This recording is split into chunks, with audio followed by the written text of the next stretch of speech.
ओम नमः शिवाय। सुनते हैं आगे की कथा। ऋषियों ने कहा, प्रभु, अग्नि यज्ञ, देव यज्ञ, ब्रह्म यज्ञ, गुरु पूजा तथा ब्रह्म तृप्ति का हमारे समक्ष क्रमशः वर्णन कीजिए। सूत जी बोले, महर्षियों, गृहस्थ पुरुष अग्नि में सायंकाल और प्रातःकाल जो चावल आदि द्रव्य की आहुति देता है उसी को अग्नि यज्ञ कहते हैं। जो ब्रह्मचर्य आश्रम में स्थित है उन ब्रह्मचारियों के लिए समिधा का आदान ही अग्नि यज्ञ है। वे समिधा का ही अग्नि में हवन करें। ब्राह्मणों, ब्रह्मचर्य आश्रम में निवास करने वाले द्विजों का जब तक विवाह न हो जाए और वे औपास नागनी की प्रतिष्ठा न कर ले तब तक उनके लिए अग्नि में समाधा की आहुति, व्रत आदि का पालन तथा विशेष यजन आदि की कर्तव्य है। द्विजों जिन्होंने ब्राह्म अग्नि को विसर्जित करके अपने आत्मा में ही अग्नि का आरोप कर लिया है, ऐसे वानप्रस्थियों और सन्यासियों के लिए यही हवन या अग्नि यज्ञ है कि वे विहित समय पर हितकर परिमित और पवित्र अन्न का भोजन कर ले। ब्राह्मणों सायंकाल अग्नि के लिए दी हुई आहुति संपत्ति प्रदान करने वाली होती है, ऐसा जानना चाहिए, और प्रातःकाल सूर्यदेव को दी हुई आहुति आयु की वृद्धि करने वाली होती है। यह बात अच्छी तरह समझ लेनी चाहिए। दिन में अग्निदेव सूर्य में ही प्रविष्टित हो जाते हैं, अतः प्रातःकाल सूर्य को दी हुई आहुति भी अग्नि यज्ञ के ही अंतर्गत है। इस प्रकार यह अग्नि यज्ञ का वर्णन किया गया। इंद्र आदि समस्त देवताओं के उद्देश्य से अग्नि में जो आहुति दी जाती है उसे देव यज्ञ समझना चाहिए। स्थालापाक आदि यज्ञों को देव यज्ञ ही मानना चाहिए। लौकिक अग्नि में प्रतिष्ठित जो चूड़ाकरण आदि संस्कार निमित्त हवन कर्म है उन्हें भी देव यज्ञ के ही अंतर्गत जानना चाहिए। अब ब्रह्म यज्ञ का वर्णन सुनो। द्विजों को चाहिए कि वह देवताओं की तृप्ति लिए निरंतर ब्रह्म यज्ञ करें। वेदों का जो नित्य अध्ययन या स्वाध्याय होता है उसी को ब्रह्म यज्ञ कहा गया है। प्रातः नित्य कर्म कर अनंतर सायंकाल तक ब्रह्म यज्ञ किया जा सकता है। उसके बाद रात में इसका विधान नहीं है। अग्नि के बिना देव यज्ञ कैसे संपन्न होता है, इसे तुम लोग श्रद्धा से और आदरपूर्वक सुनो। सृष्टि के आरंभ में सर्वज्ञ, दयालु और सर्वसमर्थ महादेव जी ने समस्त लोगों के उपकार के लिए वारों की कल्पना की। वे भगवान शिव संसार रूपी रोगों को दूर करने के लिए वैद्य है, सबके ज्ञाता तथा समस्त औषधों के भी औषध है। उन भगवान ने पहले अपने वार की कल्पना की जो आरोग्य प्रदान करने वाला है। तत्पश्चात अपनी माया शक्ति का वार बनाया जो संपत्ति प्रदान करने वाला है। जन्म काल में दुर्गति ग्रस्त बालक की रक्षा के लिए उन्होंने कुमार के वार की कल्पना की। तत्पश्चात सर्वसमर्थ महादेव जी ने आलस्य और पाप की निवृत्ति तथा समस्त लोगों का हित करने की इच्छा से लोक रक्षक भगवान विष्णु का वार बनाया। इसके बाद सबके स्वामी भगवान शिव ने पुष्टि और रक्षा के लिए आयुकर्ता, त्रिलोक स्रष्टा, परमेष्टि ब्रह्म का आयुष्कार वार बनाया, जिससे संपूर्ण जगत के आयुष्य की सिद्धि हो सके। इसके बाद तीनों लोगों की वृद्धि के लिए पहले पुण्य पाप की रचना हो जाने पर उनके करने वाले लोगों को शुभाशुभ फल देने के लिए भगवान शिव ने इंद्र और यम के वारों का निर्माण किया। ये दोनों वार क्रमशः भोग देने वाले तथा लोगों के मृत्यु भय को दूर करने वाले हैं। इसके बाद सूर्य आदि 7 ग्रहों के जो अपने ही स्वरूपभूत तथा प्राणियों के लिए सुख दुख के सूचक है, भगवान शिव ने उपरोक्त 7 वारों का स्वामी निश्चित किया। वे सबके सब ग्रह नक्षत्रों के ज्योतिर्मय मंडल में प्रतिष्ठित हैं। शिव के वार या दिन के स्वामी सूर्य है। शक्ति संबंधी वार के स्वामी सोम है। कुमार संबंधी दिन के अधिपति मंगल है। विष्णु वार के स्वामी बुध है। ब्रह्मा जी के वार के अधिपति बृहस्पति है। इंद्र वार के स्वामी शुक्र और यम वार के स्वामी शनिश्चर है।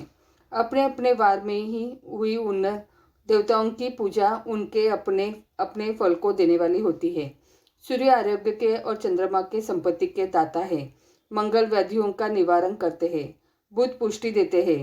बृहस्पति आयु की वृद्धि करते हैं। शुक्र भोग देते हैं और शनिश्चर मृत्यु का निवारण करते हैं। ये 7 वारों के क्रमशः फल बताए गए हैं। जो उन देवताओं की प्रीति से प्राप्त होते हैं। अन्य देवताओं की भी पूजा का फल देने वाले भगवान शिव की ही है। देवताओं की प्रसन्नता के लिए पूजा की 5 प्रकार की ही पद्धति बनाई गई। उन देवताओं के मंत्रों का जप यह पहला प्रकार है। उनके लिए होम करना, दूसरा दान करना, तीसरा तथा तप करना चौथा प्रकार है। किसी वेदी पर, प्रतिमा में, अग्नि में अथवा ब्राह्मण के शरीर में आराध्य देवता की भावना करके 16 उपचारों से उनकी पूजा या आराधना करना पांचवा प्रकार है। इनमें पूजा के उत्तरोत्तर आधार श्रेष्ठ है। पूर्व के अभाव में उत्तरोत्तर आधार का अवलंबन करना चाहिए। दोनों नेत्रों तथा मस्तक के रोग में और कुष्ठ रोगों की शांति के लिए भगवान सूर्य की पूजा करके ब्राह्मणों को भोजन कराए। तदंतर एक दिन, एक मास, एक वर्ष अथवा 3 वर्ष तक लगातार ऐसा साधन करना चाहिए। इससे यदि प्रबल प्रारब्ध का निर्माण हो जाए तो रोग एवं जरा आदि रोगों का नाश हो जाता है। इष्ट देव के नाम मंत्रों का जप आदि साधनवार आदि के अनुसार फल देते हैं। रविवार को सूर्यदेव के लिए, अन्य देवताओं के लिए तथा ब्राह्मणों के लिए विशिष्ट वस्तु अर्पित करें। यह साधन विशिष्ट फल देने वाला होता है तथा इसके द्वारा विशेष रूप से पापों की शांति होती है। सोमवार को विद्वान पुरुष संपत्ति की प्राप्ति के लिए लक्ष्मी आदि की पूजा करें तथा सपत्नीक ब्राह्मणों को द्रुतपक्क अन्न का भोजन कराए। मंगलवार को रोगों की शांति के लिए काली आदि की पूजा करें तथा उड़द, मूंग एवं अरहर की दाल आदि से युक्त अन्न ब्राह्मणों को भोजन कराए। बुधवार को विद्वान पुरुष दधि युक्त अन्न से भगवान विष्णु का पूजन करे। ऐसा करने से सदा पुत्र, मित्र और कलत्र आदि की पुष्टि होती है। जो दीर्घायु होने की इच्छा रखता हो वह गुरुवार को देवताओं की पुष्टि के लिए वस्त्र, यज्ञोपवीत तथा घृत मिश्रित खीर से यजन पूजन करे। भोगों की प्राप्ति के लिए शुक्रवार को एकाग्रचित होकर देवताओं का पूजन करे और ब्राह्मणों की तृप्ति के लिए षड्रस युक्त अन्न दे। इसी प्रकार स्त्रियों की प्रसन्नता के लिए सुंदर वस्त्र आदि का विधान करे। शनिश्चर अपमृत्यु का निवारण करने वाला है। उस दिन बुद्धिमान पुरुष रुद्र आदि की पूजा करे। तिल के होम से, दान से देवताओं को संतुष्ट करके ब्राह्मणों को तिल मिश्रित अन्न भोजन कराए। जो इस तरह देवताओं की पूजा करेगा वह आरोग्य आदि फल का भागी होगा। देवताओं की नित्य पूजन, विशेष पूजन, स्नान, दान, जप, होम तथा ब्राह्मण तर्पण आदि में एवं रवि आदि वारों में विशेष स्थिति और नक्षत्रों का योग प्राप्त होने पर विभिन्न देवताओं के पूजन में सर्वज्ञ जगदीश्वर भगवान शिव ही उन देवताओं के रूप में पूजित हो सब लोगों को आरोग्य आदि फल प्रदान करते हैं।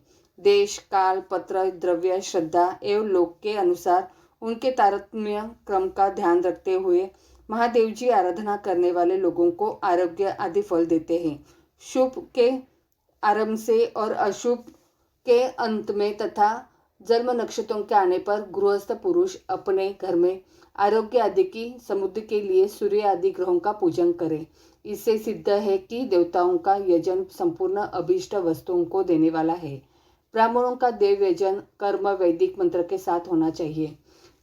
क्षुद्र आदि दूसरों का देव यज्ञ तांत्रिक विधि से होना चाहिए। शुभ फल की इच्छा रखने वाले मनुष्यों का सातों ही दिन अपनी शक्ति के अनुसार सदा देव पूजन करना चाहिए। निर्धन मनुष्य तपस्या द्वारा और धनी धन के द्वारा देवताओं की आराधना करे। वह बारंबार श्रद्धा पूर्वक इस तरह के धर्म का अनुष्ठान करता है और बारंबार पुण्य लोकों में नाना प्रकार के फल भोगकर पुनः इस पृथ्वी पर जन्म ग्रहण करता है। धनवान पुरुष सदा भोग सिद्धि के लिए मार्ग में वृक्षादि लगाकर लोगों के लिए छाया की व्यवस्था करे। जलाशय, कुआं, बावली और पोखरे बनवाए। वेद शास्त्रों की प्रतिष्ठा के लिए पाठशाला का निर्माण करे तथा अनन्य प्रकार के भी धर्म का संग्रह करता रहे। धनी को यह सब कार्य सदा ही करते रहना चाहिए। समयानुसार पुण्य कर्मों के परिपाक से अंतःकरण शुद्ध होने पर ज्ञान की सिद्धि हो जाती है। द्विजो जो इस अध्याय को सुनता, पढ़ता अथवा सुनने की व्यवस्था करता है उसे देव यज्ञ का फल प्राप्त होता है। आगे की कथा अगले अध्याय में। तो बोलो हर हर महादेव।